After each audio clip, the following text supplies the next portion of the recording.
ఈ రోజు నుంచి మళ్ళీ అమర్నాథ్ యాత్ర పునః ప్రారంభమవుతోంది.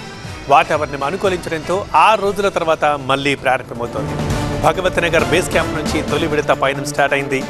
బాల్తాల్ బేస్ క్యాంప్కి 5,000 మంది భక్తులు వచ్చారు. భద్రతా బలగాల పహారా మధ్య యాత్రికుల కన్వాయ్ని తరలిస్తున్నారు. ప్రస్తుతం బాల్తాల్ మార్గంలో మాత్రమే యాత్రికులకు అనుమతినిచ్చారు. ప్రతికూల పరిస్థితులతో ప్రస్తుతానికి పెహల్గాం మార్గం బంద్ చేశారు. యాత్రికులకు ఇబ్బందులు లేకుండా అధికారులు అన్ని ఏర్పాట్లు చేశారు. వాతావరణ పరిస్థితులపై అధికారుల ద్వారా నిరంతర పర్యవేక్షణ పెట్టారు. సురక్షితంగా యాత్ర కొనసాగేలా చర్యలు చేపట్టారు అధికారులు.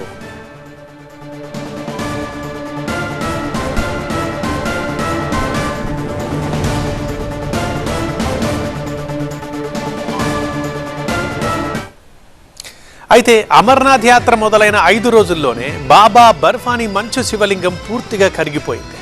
జూలై 3, 2026న వార్షిక అమర్నాథ్ యాత్ర అధికారికంగా ప్రారంభం కాగా జూలై 6 నాటికే శివలింగం 90% పైగా కరిగిపోయింది. దీనికి సంబంధించిన రోజు వివరాలు ఒకసారి చూద్దాం.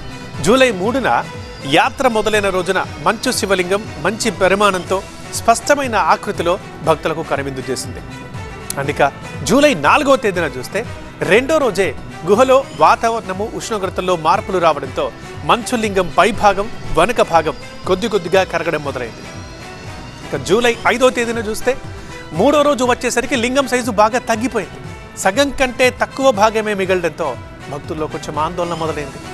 ఇక జూలై 6, 4వ రోజు చూస్తే అప్పటికి పరిస్థితి పూర్తిగా మారిపోయింది. మంచు శివలింగం పూర్తిగా కరిగిపోయి కేవలం ఖాళీ పీఠం, దాని పక్కన ఉన్న త్రిశూలం మాత్రమే మిగిలాయి. ఇది పరిమాణంలో వచ్చిన మార్పులు. ఇది కేవలం ఒక మంచు శివలింగం కరిగిపోవడమే కాకుండా హిమాలయాల్లో జరుగుతున్న తీవ్రమైన పర్యావరణ మార్పులకు ఇదొక పెద్ద హెచ్చరిక అని శాస్త్రవేత్తలు చెబుతున్నారు. ప్రతి ఏటా ఈ విధంగా శివలింగం మొదటి వారంలోనే మాయమవ్వడం గత కొన్ని సంవత్సరాలుగా గమనిస్తున్నామని, పర్యావరణాన్ని కాపాడటానికి దీర్ఘకాలిక ప్రణాళికలు అవసరమని నిపుణులు సూచిస్తున్నారు. అయితే మంచు శివలింగం కరిగిపోయినప్పటికీ భక్తుల మనోధైర్యం ఏమాత్రం సడలలేదు.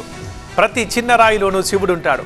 మనం శివుణ్ణి చూడలేకపోవచ్చు, కానీ శివుడు మనల్ని చూస్తూనే ఉంటాడు అనే ప్రగాఢ విశ్వాసంతో భక్తులు నిరుత్సాహపడకుండా గుహను సందర్శించుకుంటూనే ఉన్నారు.